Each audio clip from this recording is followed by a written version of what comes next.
after her home's windows were smashed 3 different times, and she says no one, not even police, are helping. Can you even imagine? So she turned to 7 News on your side, and D.C. Bureau Chief Sam Ford stepped in to help. This is a story you'll see only here on 7 News. This is what they've been launching through my windows. Nalia Green lives in this Henson Ridge home with her 3 children, the youngest just 2 months old. Who do you think has been launching these through her home?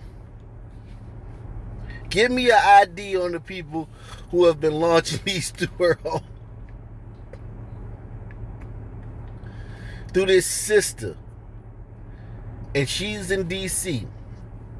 If anybody wants to know the mentality of the average Sun person in D.C., I would advise you to watch my conversations with D.C. Hotep.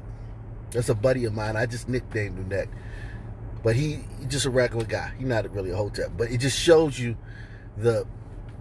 I'll put a link to one of the videos on there, and then you could probably go find the rest. The average person in D.C. is woke. Her home's windows were smashed 3 different times, and she says no one, not even police, are helping. Can you even imagine? So she turned to 7 News on your side, and D.C. Bureau Chief Sam Ford stepped in to help. This is a story you'll see only here on 7 News. This is what they've been launching through my windows. Nalia Green lives in this Henson Ridge home with her 3 children, the youngest just 2 months old. She says 3 nights this week, youth have broken her windows with rocks.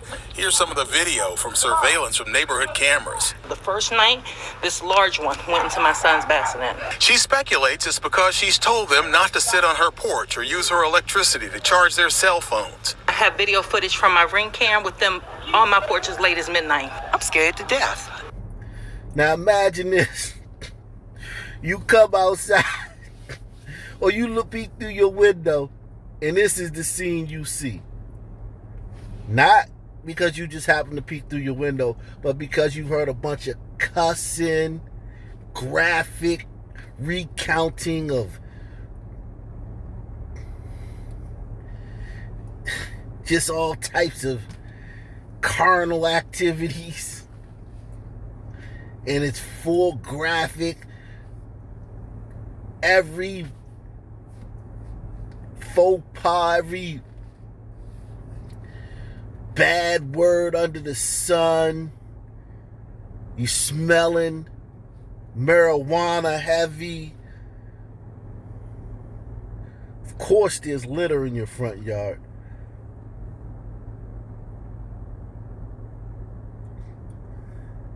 All types of loud shrieks and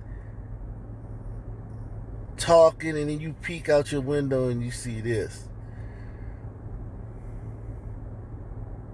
And you still have to protest if one of these guys or one of these girls fights with a cop and they lose.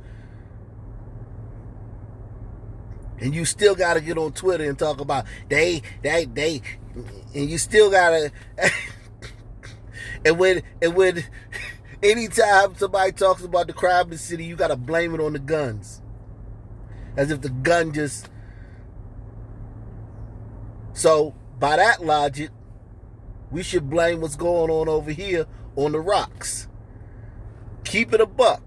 By her logic and many people in DC's logic, we should blame what's happening at her house with these youths throwing these rocks through her window because she told them to stop using the outlets on her porch and stop hanging out in her front yard. We should blame this on the rocks. It's the same exact logic. This ain't even a stretch. It's the exact same logic. The rock didn't just hop up and fly through her window. Someone had to launch that rock. Same thing with a gun. Rock violence. We need to get all these rocks off the street.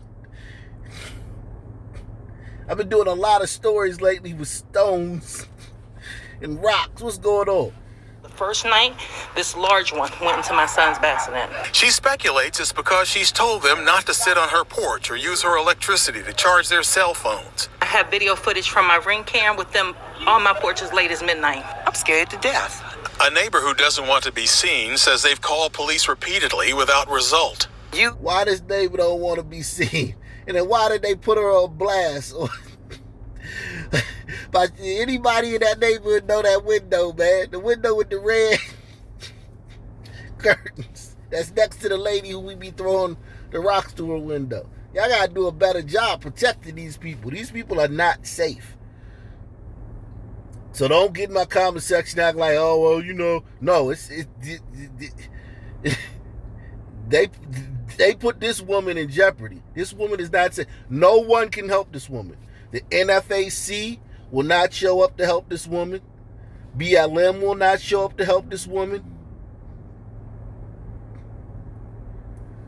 No group will show up. Dr. Umar, nobody's showing up to help these people. These people are on their own. And even if the police ain't doing nothing because the system is not racist. We've done so many videos. These under 18, these kids are probably under 18 that are terrorizing these people. If they get arrested, they'll be out in a few hours. And the case will be no paper. Remember the DC police chief said, you have no idea what happens to these cases after the person gets arrested. Have you ever followed the case through the system? No. These cases get no paper. They're thrown out. Unless one of these kids kills her, nothing's going to happen. So I feel sorry for this woman right here that they outed. Because now she's on their radar. I have video footage from my Ring cam with them on my porch as late as midnight. I'm scared to death. A neighbor who doesn't want to be seen says they've called police repeatedly without result. Use or no use. You can't do that. You're tormenting people. I can't afford to keep replacing windows if I know that you're going to come back daily to do this. My kids are terrorized. We're owners. You know, you live in D.C., they want you to own something in D.C., and we're happy to have the community, but when you're being terrorized, it's like, what do I do? Do I up and move out of the community? I know I'm laughing, and I know this is not funny. And if this woman is watching, and women like her are watching, the whole anti-police thing put other people at risk. The whole defund the police thing put other people at risk.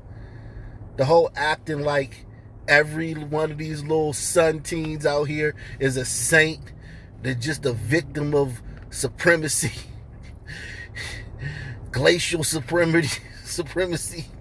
And they would have been the next great American judge or doctor if it wasn't for supremacy. Some of these little kids are just hoodlums. But see, the thing about it is,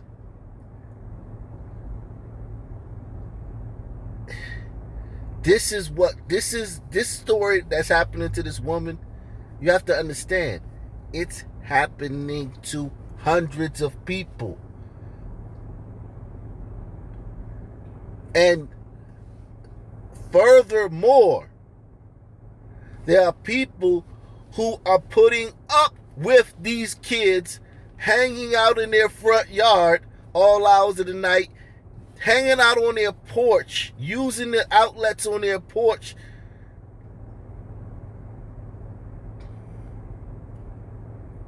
Using their front yard as a street corner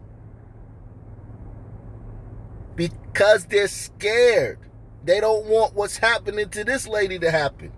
So you have two things going on. You have the many people that are experiencing what this woman is experiencing. Some people might add.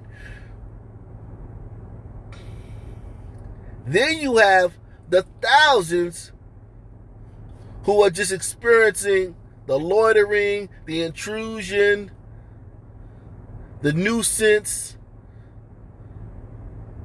the disrespect, because they don't want to say anything, and then also experience the violence and the harassment and the terrorism. So this is bigger than what you think. This is a systematic, right? This is systematic. This is institutional. Okay? I know a lot of these kids. Y'all might think that I'm old, so I don't know these kids. These are my homeboys' sons, and these are little guys. Like, yeah, I know a lot of these little guys. They're not good people. Okay? They're millennials. And they're thugs. That's a terrible combination. A millennial from a good family without any crime record, that's in the house at 10, that does his homework and makes straight A's, is a terrible person. Just if you meet them, if you have to interact with them. Then you take that millennial and he's a hardcore thug. And he hangs around nothing but other hardcore thugs that all commit carjackings, drive-bys, and things of that nature.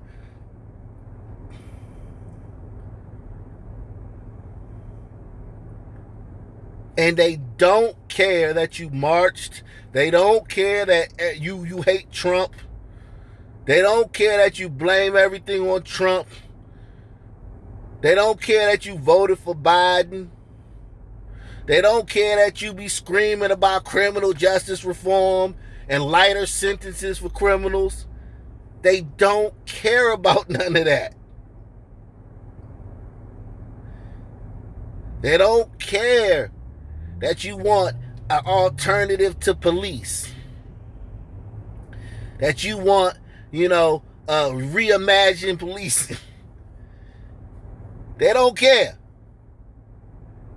If you say something they don't like, they're going to come back at night and bust out your kids' windows and run off laughing and then hang in front of your house the next day.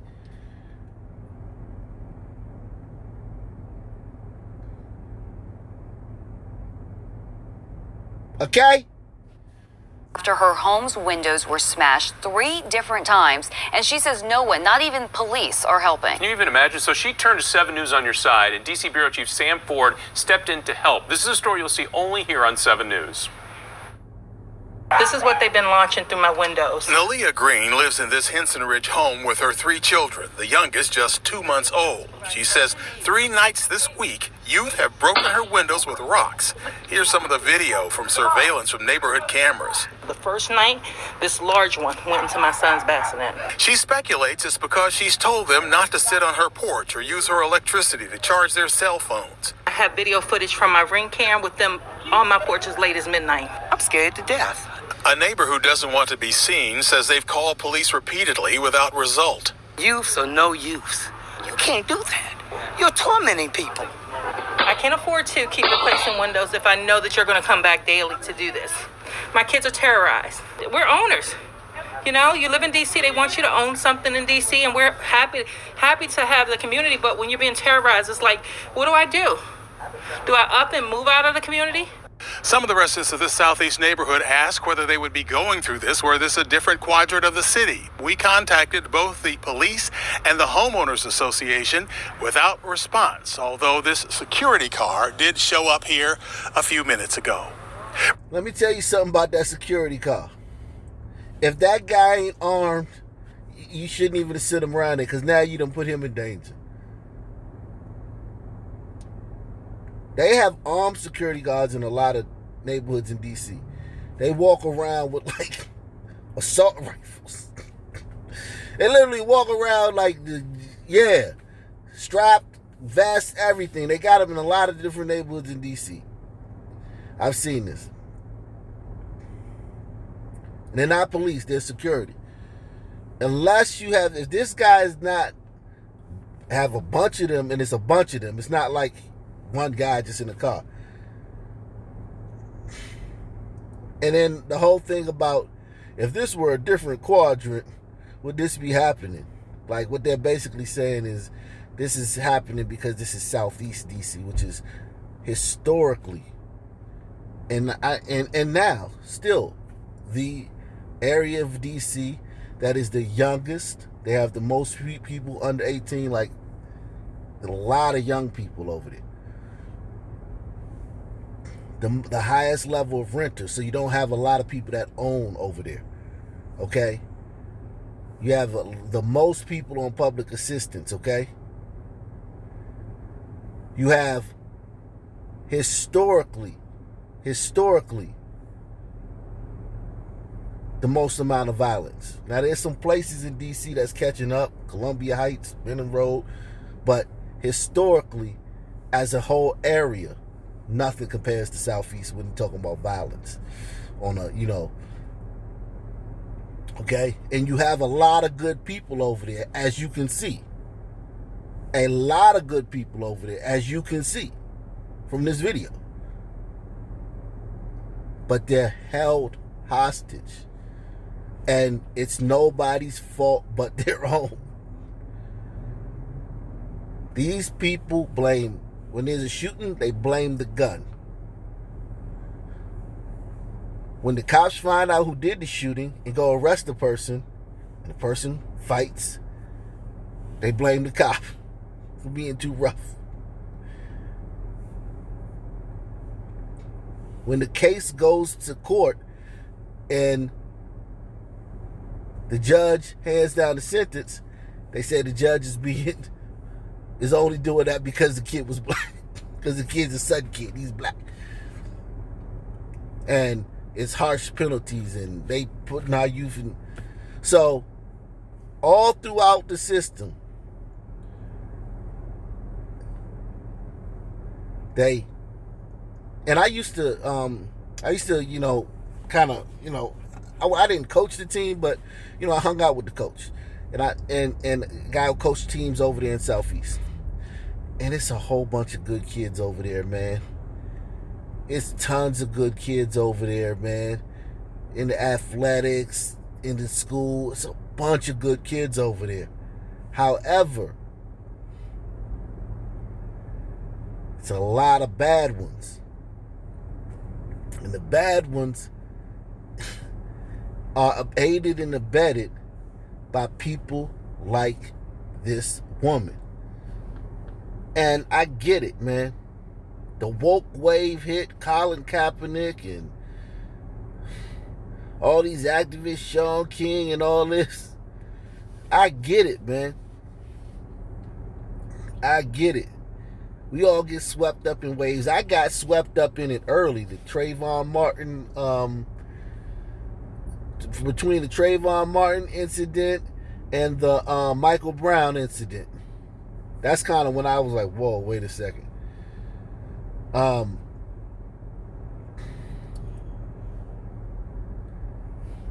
I get it. The energy of it. Man, they doing our brothers. And then you realize that in each one of those cases, the brother did something like this. Floyd, for instance. He robbed a woman, a pregnant woman at gunpoint. Put a gun to her belly. Been to the pen twice for armed robbery. 2 different stints. Last one, 5 years.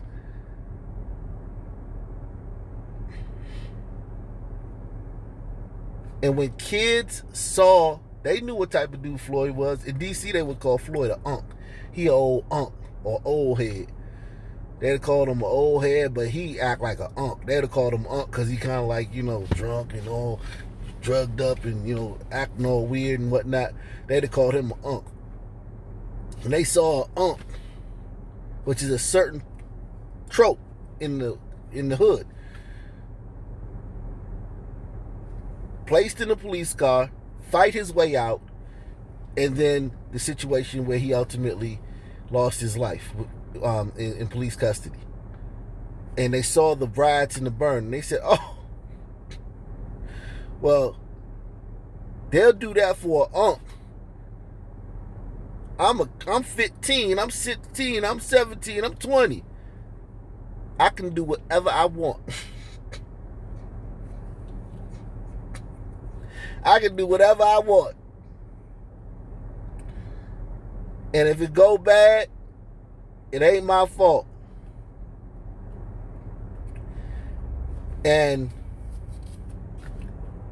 this is the world we live in now. So, welcome. This is America. This is America. Remember, like Childish Gambino said, this is America. This is America. And my heart goes out to all the people in all the cities. Memphis, New Orleans, St. Louis, Chicago, Atlanta, New York, Baltimore, Birmingham, Jacksonville, Fort Worth, Dallas, Houston. All the sun people, all the melanated people that got to deal with this type of stuff from little kids that have been entitled by wokeness. Little teens that know. The narrative of nowadays is if you black, you can't do nothing wrong. And if there's anything with the police, everybody's rooting for you over the police. You're the good guy. The police are the bad guy.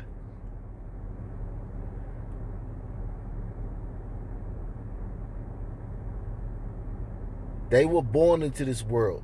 When I call them bad people, they're bad people, but that's the world we made them like that. Zero consequences, a million excuses. So yes, they're bad people, and they need to be dealt with, but we made them like that.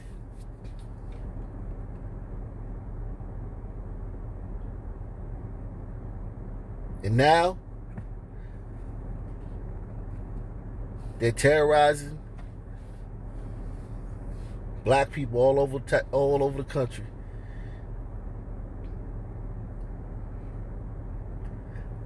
And I don't know what to tell you, man. Call the police. And if they don't come, write a letter to the NFAC. I heard they got a group called the NFAC that be marching around by the thousands with guns, talking about they protecting the community.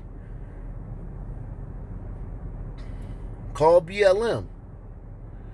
I mean, this woman's life is in jeopardy. Seriously in jeopardy.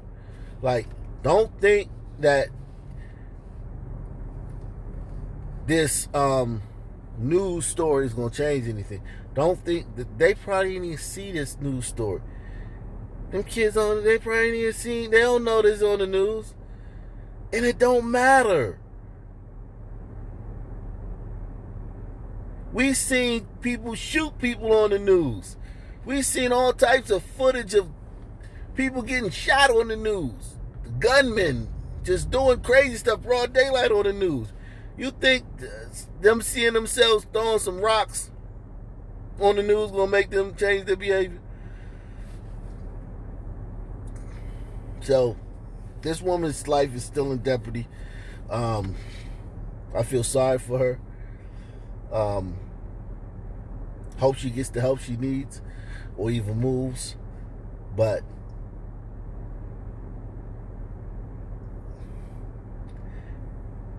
this woke stuff, man, I mean, this is what it leads to.